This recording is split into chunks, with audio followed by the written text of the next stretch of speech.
شاهکاری‌های ادبیات جهان، بهترین نمونه‌های نظم و نثر جهان.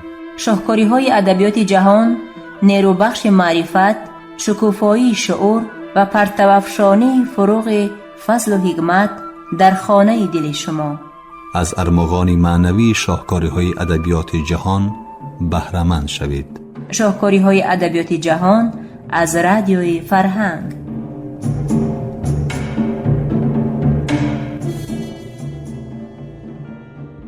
درود به دوستداران برنامه‌های ادبی رادیوی فرهنگ. گفتارمان را از سلسله خوانش بدیعی شاهکاری‌های ادبیات جهان آغاز می‌بخشیم. گفتار 15 را از روی رمان مارتین ایدن نویسنده آمریکایی جک لندن در قرائت عبدالجلیل امان بشنوید.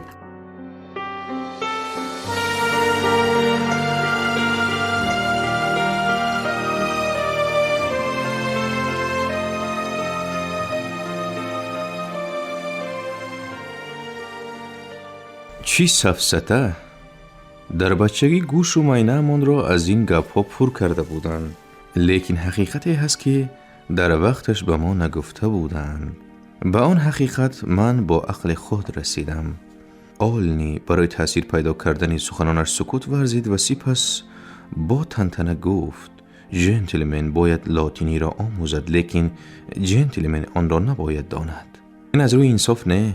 بانگ زد روف: من میدانستم که شما گپ را به شوخی میگردانید، لیکن اعتراف کنید که شوخی هم شوخی با ظرافت است. اعتراض کرد آلنی. بر علاوه این گپی حق است. زبان لاتینی را تنها داروسازان، ادوکتا و معلمان زبان لاتینی میدانند و بس. اگر مارتین داروساز شدنی باشد یا ادوکت، من تسلیم، لیکن آنگاه گیربرت سپنسر به این چی دخل دارد؟ مارتین نوکک سپنسر را کشف کرده از او به حد به وجد آمده است. برای چی؟ برای آن که سپنسر به او یک چیز می دهد. سپنسر به شما هیچ چیز نمی دهد. به من هم.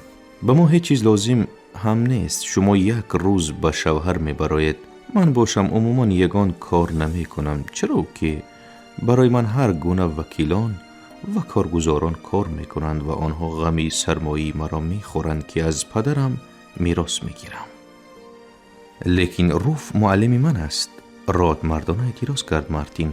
اگر من یگان چیز دانم هم، پس تنها به شرافت روف است.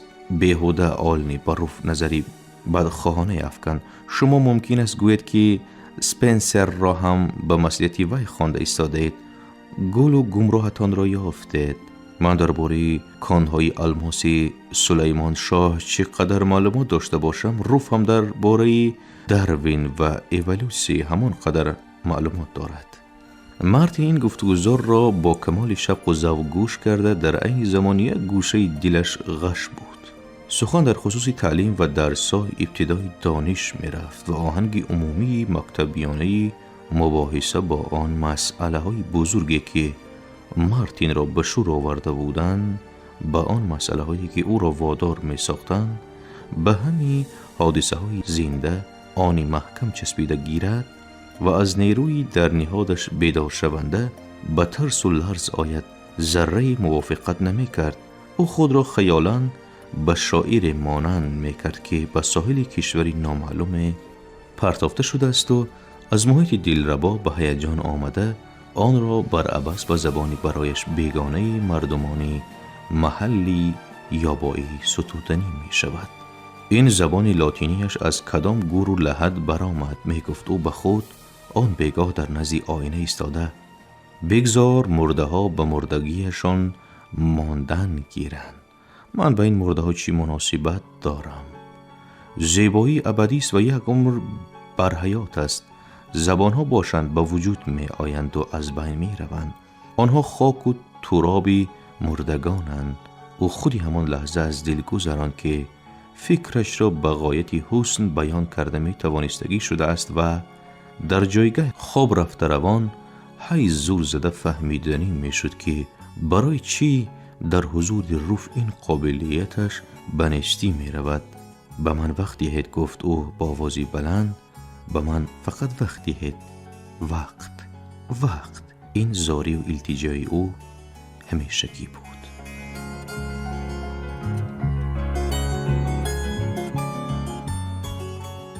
صرف نظر از محبت خود نسبت به روف، مارتین از آموختن زبان لاتینی دست کشید. مصلحت‌های عالی با این مناسبت نداشتند. قدر و قیمت وقت برای او برابر قدر و قیمت پول بود و فنهای بسیاری از لاتینی مهمتر از او آمیرانه طلب می‌کردند که با آنها دقت و اعتبار دهد. بر علاوه او باید نوشتن را دوام میداد، او باید پول کار میکرد، ولی دریغا اثرهای او را در هیچ جا چاپ نمیکردند. او حیران میشد که قسم زیادی آن چیزهایی که در صحیفه های مطبوعات چاپ میشدند سفسطه است. این حکایه ها نه صفایی داشتند نه جلایه، از آنها نفسی زندگی نمی آمد، حالان که برای هر کلمه شان 2 سنتی و برای 1000 کلمه شان $20 حق داده می شد. مارتین بیش از همه از آن خجل بود که او نه با محرران و نه با نویسندگان شناسایی داشت. او نه فقط یگان نویسنده را نمی دانست، بلکه حتی یگان شخصی را نمی شناخت که یگان وقت کوششی نوشتن کرده باشد. کسی یافت نمی شد که با او گفتگو کند، راه نشان دهد و معنی و مصلحت دهد. او حتی شبهه می کردگی شد که محرران آدمان زنده، آنها در نظرش مروتچه یا فیشنگچه های کدام یک ماشین می نمودن. بله انیقش همین طور. او در حکایه و آچرکا و داستانهایش راز دل می کرد و این رازها را به حکم ماشین می سپرد. از یک سوراخش چکی حقی قلم می براید و از سوراخی دیگر مکتوبهای ردیه. او تا حال با سوراخی دوم سر و کار داشت. مکتوبهای مشؤوم مانندی محرر را به ماشین مکمل می کردند. اینها ورقه های یک خیله چاپی بودند که در رویشان نام مؤلف و نام اثر نوشته می شدند. ولی یگان محرر از زنده بودن خود درک نمی داد. گمانی در عالم یگان محرر زنده شدنش ممکنه و بلکه فقط اتومات‌های ناز روغن مالیده و متصل کار کننده هستند و بس. تا رفت قوی‌تر می شد. مارتین نوشته هایش را یگان مراتبه هم بر روف نشان نداده بود. کدام یک نازکی مخصوص او را از این کار باز می داشت. غیر از این دیده و دانسته که روف در دانشگاه بند است، به خود روا نمی دید که وقتش را گیرد. ولی روف چون امتحانهایش را سپاریده به آخر رسانید، خودش گفت که از اثرهای مارتین یگان چیز خوانده نیست. وی بکالوری صنعت است. وی ادبیات را در نزد پروفسورها خوانده است. احتمال محرران هم حکمهای پرتجربه اند، ولی روف با اثرهای به طرز دیگر مناسبت خواهد کرد. وی به مارتین ورقی چاپی ردیه نمی فرستد. صرف نظر از برتری های حکایتان، متاسفانه چاپی آنها در نشریه نام برده موافق مطلب نیست، گویان خبر نمی دهد. روف به او فکر و عقیدهش را به زبان حال با زبان آدمی عرض خواهد کرد و از همه مهمش کی و چی بودنی مارتین ایدن حقیقی را فهمیده می گیرد.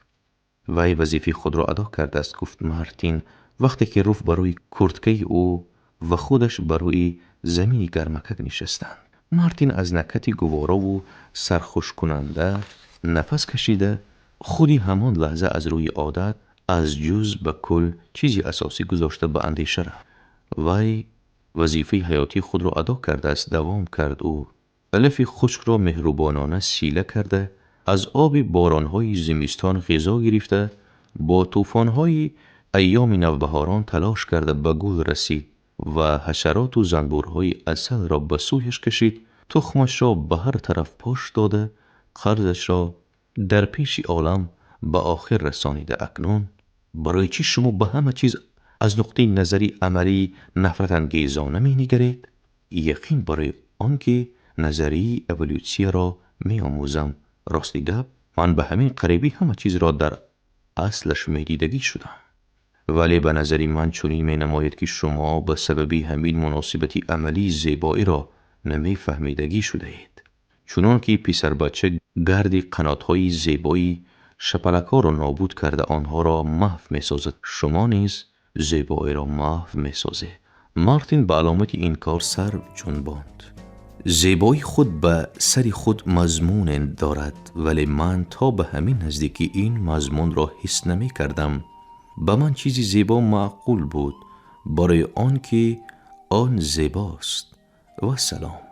شما عجب سخنور شده اید، گفت روف پریشان خاطرانه، و مارتین بناخواست نگاهی عجیب و آزمایش کارانه او را به خود حس کرد. او در خجالت کشید، حتی دست و پا خورد و رخسارش سبسر شد. اوه، اگر من در حقیقت هم سخنور می بودم. به گپ در آمد او، درمانده. لیکن شما عجب سخنور شده اید، با اصرار گفت روف. حیرت آور که شما در چنین یک مدتی کوتاه این طریق سخندان شده اید. میستر بتلر ناطق آوازدار است. کمیته شتات در روزهای مرکی پیش از انتخابات همیشه او را تکلیف می کند که نطق ایراد کند. لیکن آن روز هنگام خوراک خوری از وی بهتر سخنرانی کردید. لیکن وی با تحمل تر است. شما از حد زیاد آتشین می شوید، اما این با مرور وقت می گذرد. ممکن است از شما ناطق زور براید. اگر خواهید دور می روید. در شما قوه پیداست. باوری دارم که شما آدمان را از پس خود برده می توانید. شما چنون که گراماتیک را از خود کردید، هر یک صد مانعی پیش راهتان را برطرف کرده می توانید. آنها همانا صحبت داشتند. روف از روی عادت مهربانانه ولی اصرارکارانه در خصوص ضرورت خواندن سخن می راند. زبان لاتینی را همچون یکی از اساسای هر یک ساحه دانش تاکید می کرد. نهایت هنگامی که خاموشی به میان آمد، مارتین به آفتاب نگریست، وقت را معین کرد و به غنداشتن دستنویسایش در آمده و با همین از آنها خاطررسان نمود. آه، من فراموش کردم، خوشحالانه گفت روف. خواند، به جان و دل گوش می کنم. مارتین به او حکایه را خواند که با نظرش یکی از بهترین ها می نمود. او آن را شرابی زندگانی نامیده بود. اما حوصله مارتین پیر شده بود. تنقید روف حقانی بود. او این را به گردن نگرفته نمی توانست. ولی مارتین حکایهش را نه برای آن خوانده است که وی اصلاح میده داخل کند. گپ نه در جزئیات است. این همه اصلاح پذیر است. دیر یا زود خودی او این نقصانهای میده را حس می کردگی و حتی با آنها راه نمی دادگی می شود. انا این چیزک را دک نام دادم، گفت او. دستنویس دیگر را کشاده ایستاده. آن را 4 یا 5 مجله رد کرد، لیکن حکایه به من به هر حال معقول است. البته به خود بها دادن دشوار، لیکن به فکرم آن یک چیز دارد، بلکه چونان که مرا مفتون کرده است. شما را مفتون نکند، لیکن حکایه کوتاهک همگی 2000 کلمه. چی دهشت، بانگ زد روف هنگامی که مارتین آن را خوانده به پایان رساند. دهشتی ناگفتنی. مارتین به چهره رنگ پریده، چشمان درخشان و دستان لرزانی به هم چسبیده دختر را نگریسته درونکی ذوق می برد. او به مقصد رسید. توانست که حسیات و آرزوهایی را که او را به تصرف خود در آورده بودند بر روف تلقین کند. حکایه به وی معقول شد یا نه فرقی ندارد. مهمش آن که آن به وی تأثیر کرد. وادار ساخت که با کمال دقت گوش کند و از این رو حتی نقصانهای ناچیزش را پای نبرد. این حیات است. اعتراض کرد مارتین. و حیات نه همیشه پرجاذبه است، بلکه من عجیب خلقتم، لیکن در همین حکایه هم زیبایی و نفاست را می بینم. این زیبایی حتی 10 چند گرانبهاتر می نماید. بناخواست به گوش مارتین آواز روف رسید. حکایتان سراپا یک آهنگ قبیح دارد. آخر چیزهای زیبا و لطیف و عالی حد و حساب ندارند. این مموریم به زبان لاتینی، تاجیکیش یادگار را به خاطر آرید. مارتین خواست به وی لاکسلی خالچی گوید و اگر گردابی خیالات او را دوباره به آغوش خود نمی گرفت حتما می گفت.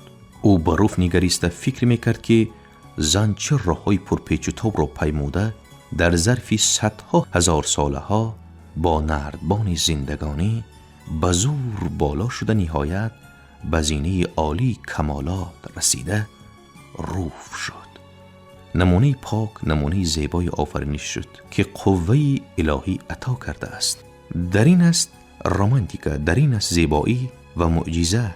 انا در این خصوص نوشتن لازم است، فقط سخنور شدن لازم. فرشته های آسمانی اند و بس. او باشد انسان است.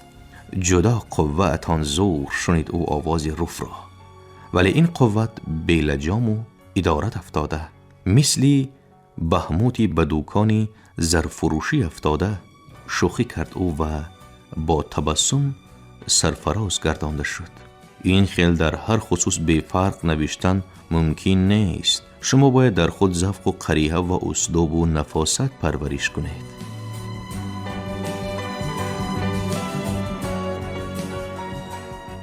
مارتین در حکایه خود همین این و دیگر چیزهای بسیار را تصویر نموده بود. به نظرش چنین می رسید که این همه روف را وادار کرد تا حکایه را با چشمان آتشبار گوش کند.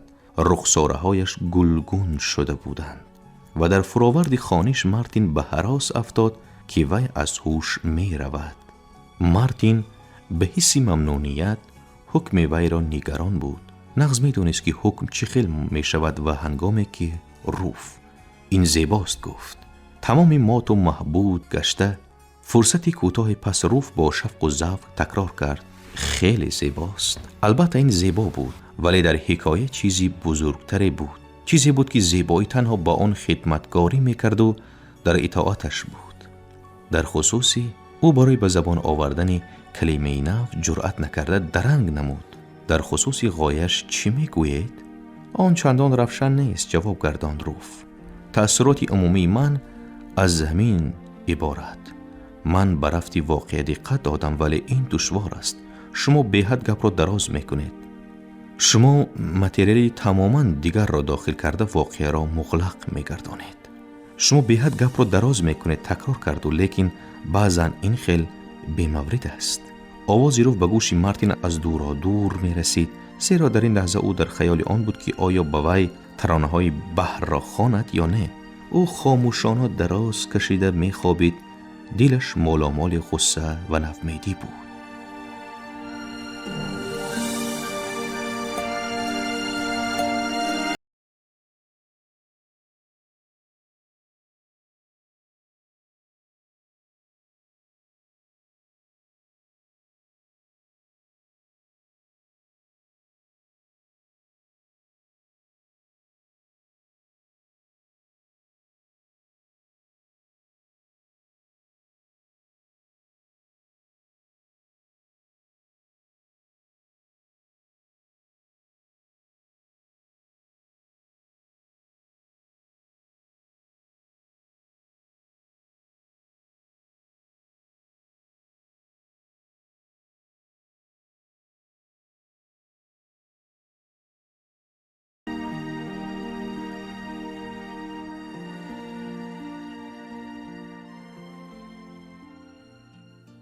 шунавандагони арҷуманд, шумо хониши бадеиро аз рӯи рамани Мартин Идени нависандаи амрикоӣ Ҷек Лондон дар қироати Абдуҷалили Амон шунидед. поёни гуфтори 15. коргардон Даврон Соҳибзода шоду сарбаланд бошед.